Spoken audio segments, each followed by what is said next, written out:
Good morning all of you students. आज का जो लेक्चर है ये काफ़ी इम्पोर्टेंट है क्योंकि आज हम एक नई यूनिट को हम स्टार्ट करने जा रहे हैं।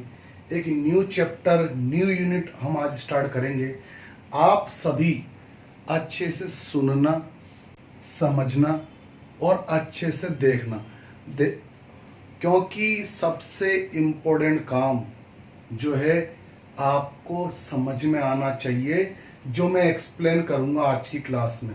तो इसलिए आपका फोकस पूरा का पूरा बोर्ड पर रहना चाहिए। चैप्टर बहुत इजी है, बहुत सिंपल है। तो देखें हम क्या स्टार्ट करने जा रहे हैं। आज चैप्टर नंबर हम स्टार्ट करेंगे 6th और यूनिट है हमारी 2nd। फर्स्ट यूनिट हमने पढ़ ली है जिसमें हमने 2 चैप्टर पढ़े फर्स्ट यूनिट में। चैप्टर 6 का नाम क्या है सभी सुने। अचर गुणांकों वाली रैखिक अवकल समीकरण। अचर गुणांकों वाली रैखिक अवकल समीकरण। इंग्लिश में इस चैप्टर का नाम है linear differential equation with constant coefficient.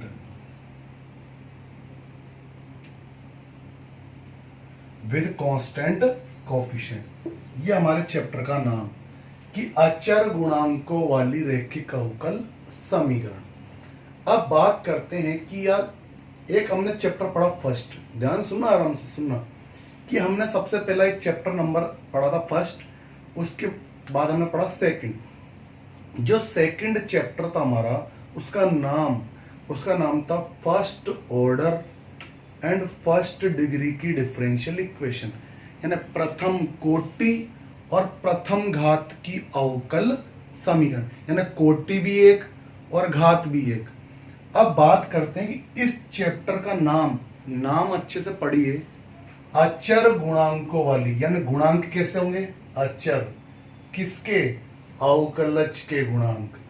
रैखिक का मतलब घात कितनी, एक, पावर 1, डिग्री 1, किसकी, अवकलज की, डेरिवेटिव की, और अवकल समीकरण। लेकिन इस चैप्टर के नाम में कहीं पर भी कोटि शब्द नहीं आया। क्या ऑर्डर, देखो ऑर्डर वर्ड कहीं पर आया हो तो बताओ, नहीं आया है। कोटि शब्द कहीं पर आया नहीं, यानी कोटि फिक्स नहीं है। कोटि बहुत सारी हो सकती है, 2 भी हो सकती है, 3, 4, यानी कोटि ज्यादा हो सकती है, 1 से भी ज्यादा। तो अब सुने, कोटि का मतलब जानते हो, कोटि का मतलब होता है कि कितने टाइम हमने डिफरेंशिएशन किया, है ना। तो अब बात करते हैं हम संकारक। देखो इस चैप्टर में हम एक ऑपरेटर काम में लेंगे, संकारक। सुनना अच्छे से ऑपरेटर को।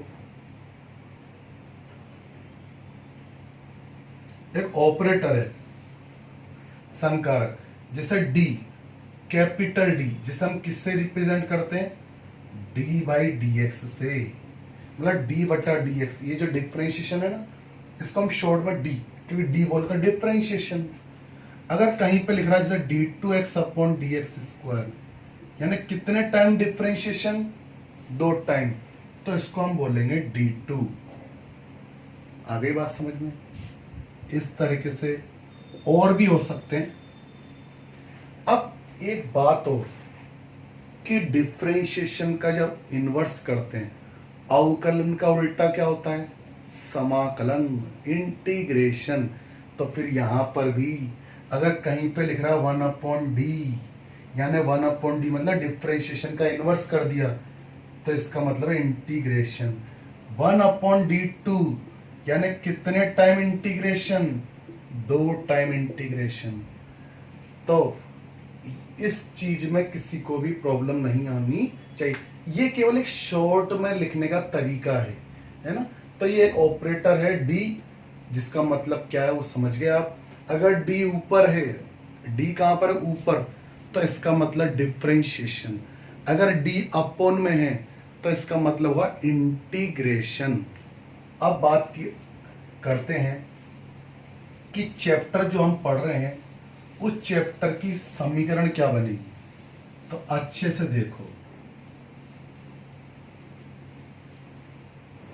इस चैप्टर जो हम पढ़ रहे हैं इसकी जनरल इक्वेशन बनाए हम। पहले कौन सी इक्वेशन? जनरल। जनरल का मतलब होता है व्यापक समीकरण।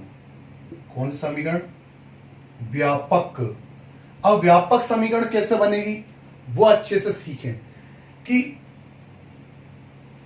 कोटि तो हमें बहुत सारी रखनी है।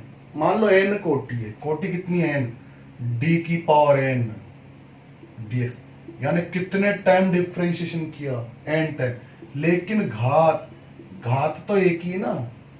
और हाँ, अचर गुणांक, गुणांक क्या होने चाहिए? जैसे मैंने p0, फिर ऐसे p1, तो d की power n minus one, dx की पावर n में। ध्यान से देखना बेटा, ये घात नहीं है ना। और ये pn और ये y बराबर में क्या आएगा? q। अब सुनो, मैं इसे ऑपरेटर की फॉर्म लिख, d0, d की पावर n, कितने टाइम डिफरेंशिएशन? n टाइम, तो d की पावर n, d की पावर n माइनस वन, यानी d capital n power n minus one, और ये pn, और ब्रैकेट के बाहर कौन? y बराबर में कौन? q।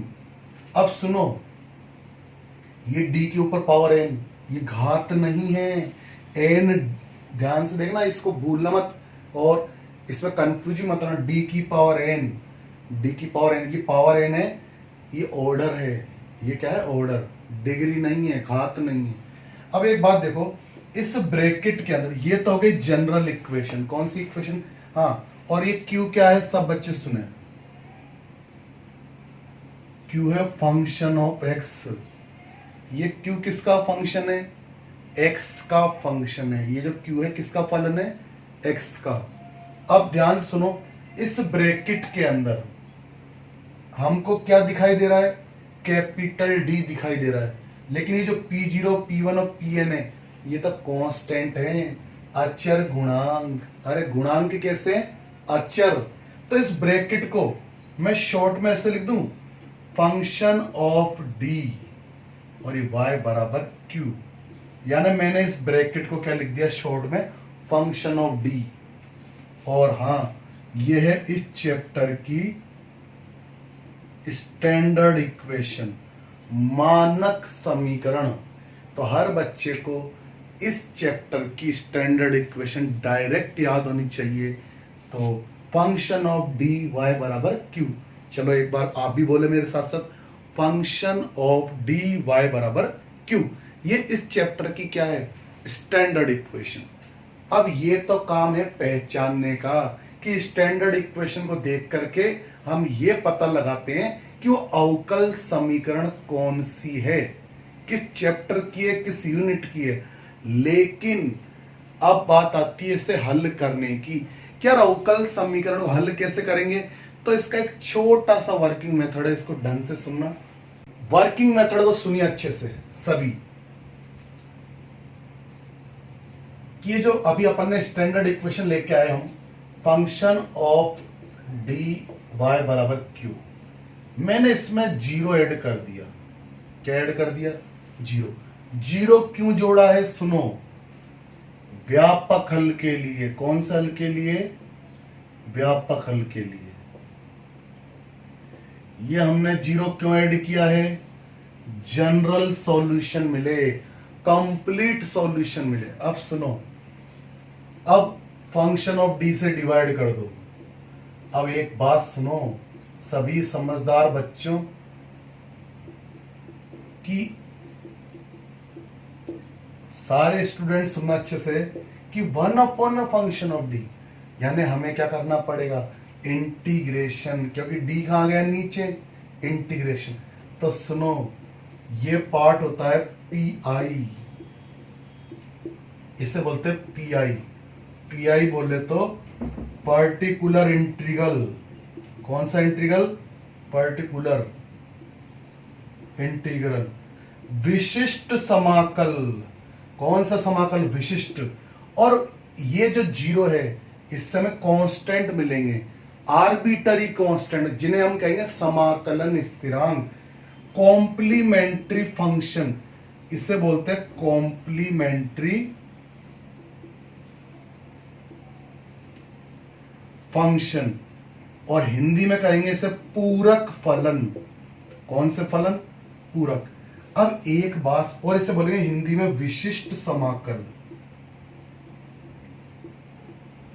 और सबको डायरेक्ट इस चैप्टर का जनरल सॉल्यूशन याद होना चाहिए।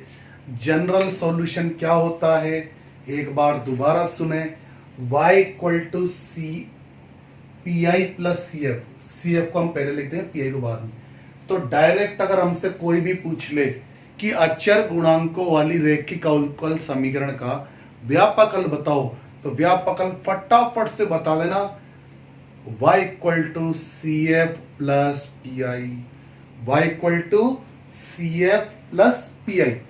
ठीक है, तो यहां तक कि जो मैंने आपको थ्योरी पढ़ाई है, इस थ्योरी में कहीं भी कोई भी डाउट नहीं होना चाहिए।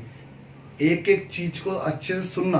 अब हम आगे पढ़ते हैं। यार हमें दो काम करने हैं। कितने काम करने हैं? दो।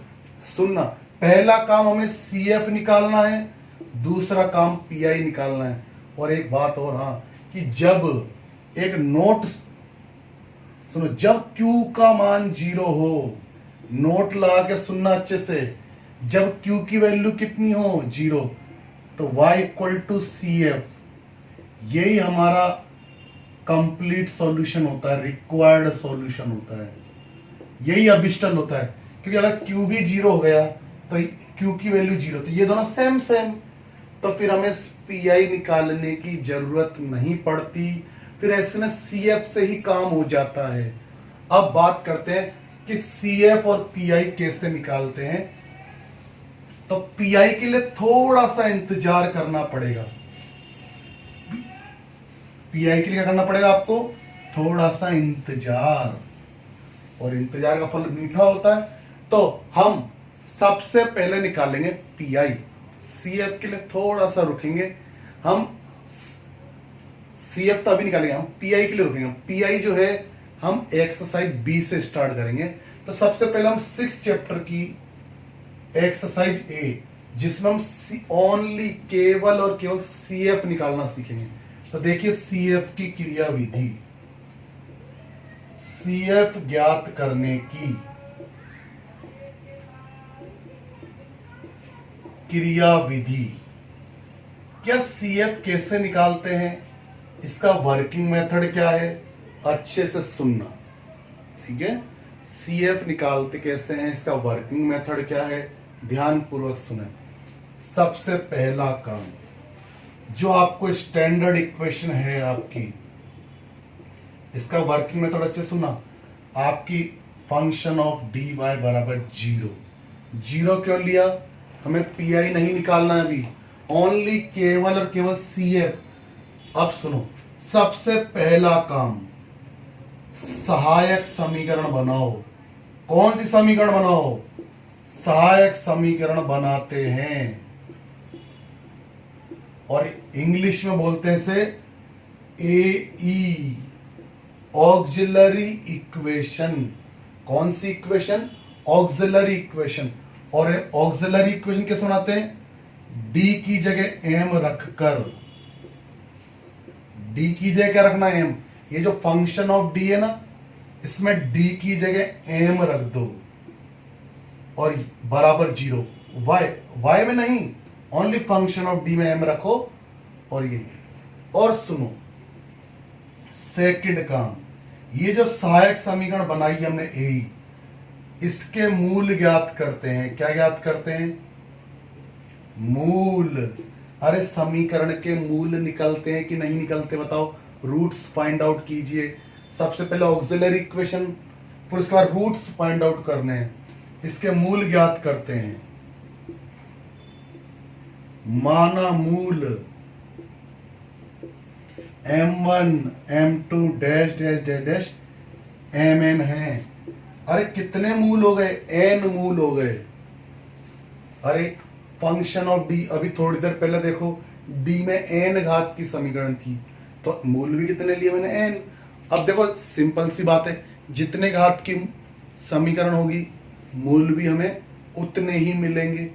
तो हम मूल निकालेंगे, पहले सहायक समीकरण बनाओ, फिर उसके मूल निकालो। इन दो स्टेप में कहीं कोई दिक्कत, कहीं कोई प्रॉब्लम नहीं होनी चाहिए। तो सुने, अब आगे बढ़ते हैं हम वर्किंग मेथड में। तीसरा पॉइंट क्या होगा? सुनो, तीसरा पॉइंट सुनिए कि तीसरा पॉइंट क्या है वर्किंग मेथड में। सभी मूल भिन्न भिन्न हो, कहने का मतलब अलग अलग। ऑल रूट्स आर डिफरेंट, कि सारे के सारे रूट्स कैसे हो? डिफरेंट हो। डिफरेंट हो मतलब अलग अलग हो, बिल्कुल ऑल रूट्स। तब CF कैसे लिखोगे? CF का फॉर्मूला सुनिए, C1 e की पावर m1x, C2 e की पावर m2x, C3 की पावर m3x, और ऐसा चलता ही रहेगा और चलता ही रहेगा और चलता ही रहेगा, ऐसा आगे तक सेम। अगली बात, यदि दो मूल सेम हो, कितने मूल सेम हो? यदि दो मूल कैसे हो? सेम, मतलब एक जैसे हो, तो CF कैसे लिखते हैं? सुनो, C1 प्लस C2x e की पावर mx। ये m जो मूल रिपीट होंगे ना, ये वो है। m कौन है? रिपीट होने वाला मूल।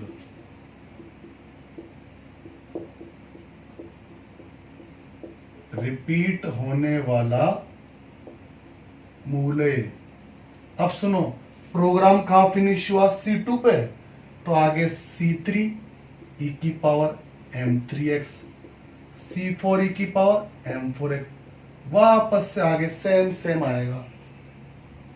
अगली बात, यदि कितने? तीन मूल एक समान हो, 3 रूट्स आर सेम, कि तीन रूट्स जो हैं वो इक्वल हो, सेम हो, तो CF का फॉर्मूला सुनिए, समझिए, C1 प्लस C2x और C3x स्क्वायर और e की पावर mx, और आगे C4 e की पावर m4x। आगे का प्रोग्राम सेम सेम चलेगा, बिल्कुल सेम सेम। और हाँ, नेक्स्ट पॉइंट, यदि मूल m बराबर alpha plus minus iota beta, ये कौन से मूल है? सम्मिश्र, क्योंकि आयोटा आ गया ना। यदि मूल alpha plus minus iota beta हो, हालांकि आप एक बार प्लस और एक बार माइनस, आप इस फॉर्मूले में भी लिख सकते हो वैल्यू, ये अल्फा प्लस आयोटा बीटा और अल्फा माइनस आयोटा बीटा, आप यहां भी लिख सकते हो m1 और m2 की वैल्यू। इस वाले फॉर्मूले से भी CF लिख सकते हो, कोई दिक्कत नहीं है, कोई गलत बात नहीं है। लेकिन मेरा मानना है कि आप इससे लिखें। क्वेश्चंस जो हैं, सारे क्वेश्चंस, लगभग इस चैप्टर के जितने भी क्वेश्चंस हैं वो इस फॉर्मूले से हैं। देखो, e की पावर अल्फा x, e की पावर अल्फा, अल्फा ये रहा, और C1 cos beta x, C2 sign beta x, याद हो जाएगा अपने आप फ्लो में। देखो, e की power alpha x, C1 cos beta x plus C2 sign beta x, ऐसे 2-4 बार बोलोगे ना। और टेंशन मत लो कि आपको ये जो वर्किंग मेथड में लिखा रहा हूं ये याद करने की जरूरत नहीं है। क्यों? क्योंकि हम इतने सारे क्वेश्चंस करेंगे और हर क्वेश्चन में हम CF निकाल लेंगे, चाहे वो हम 6A एक्सरसाइज कर रहे हैं या फिर हम 6H, हमें ए से लेकर एच तक की एक्सरसाइज पढ़नी है और हर एक्सरसाइज में CF निकालना है और CF का वर्किंग मेथड हर एक्सरसाइज में सेम है, मतलब CF का मेथड नहीं बदलेगा। मेथड किसका बदलेगा?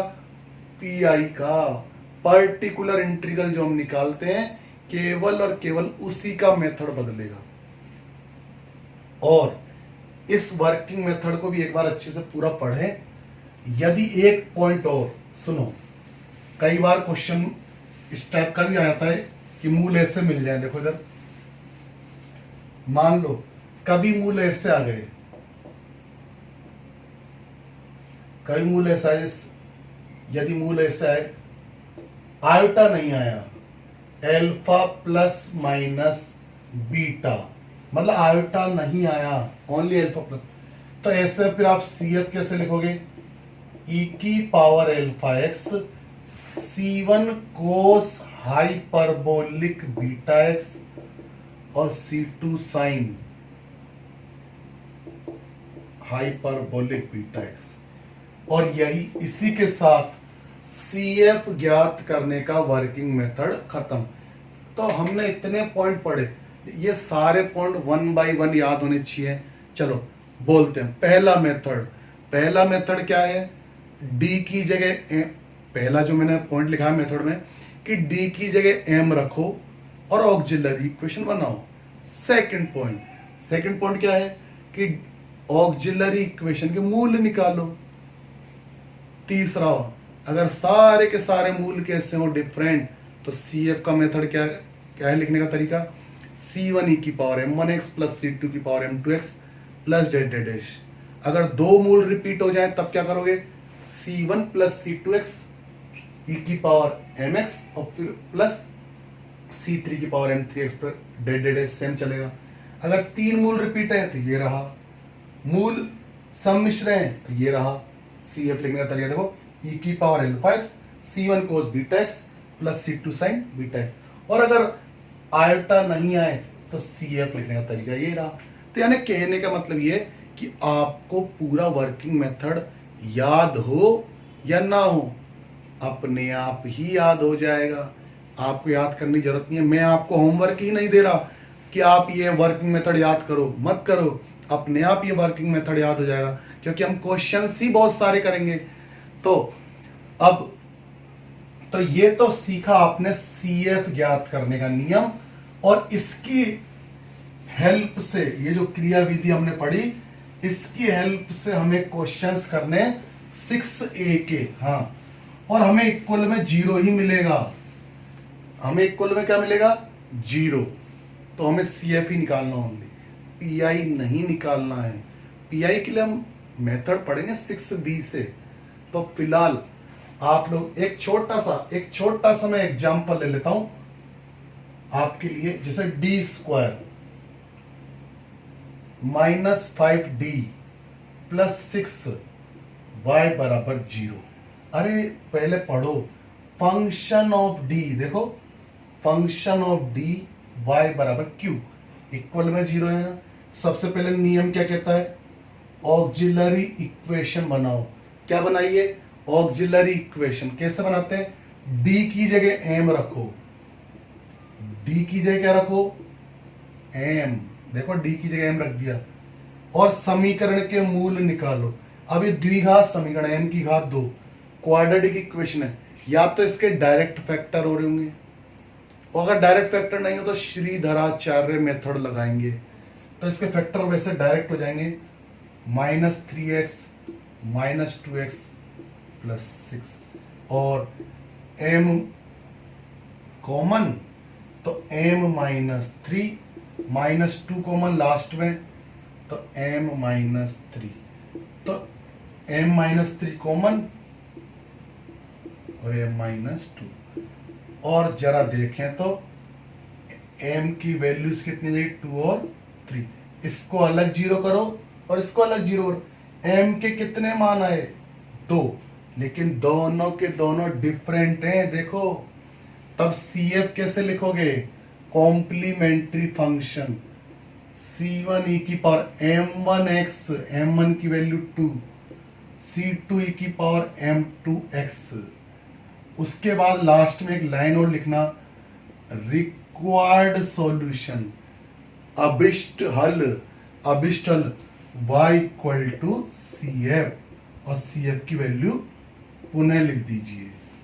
और हाँ, ये टेंशन मत लो किसको m1 माने किसको m2, किसी भी मूल को, इसको m1 बोल दो, इसको m2, या इसको m2 इसको m1, किसी को भी m1 और m2 मान सकते हो। तो ये देखो सिंपल सा एक मेथड। तो आप लोग सभी सीख गए होंगे कि किस तरीके से हमें क्वेश्चंस करने 6A के। तो नेक्स्ट लेक्चर में हम मिलेंगे और नेक्स्ट लेक्चर में हम क्वेश्चंस करेंगे 6A एक्सरसाइज के, ठीक है। बाकी नेक्स्ट लेक्चर मिलते हैं वही same time. Okay, tata, bye bye.